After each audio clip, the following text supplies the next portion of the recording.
First ball. Now what's happened? Mike Gatting staying there. The bail is off. He's bowled him.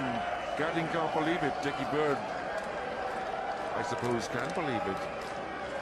First ball, lethal. Now was that some of the sharp turn that Ian Chappell was describing to us before Shane Warne had the ball in his hand?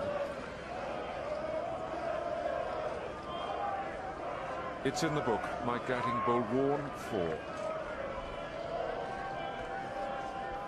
So I think for a moment that Mike Gatting must have felt that it perhaps hit the keeper and went back onto the stumps.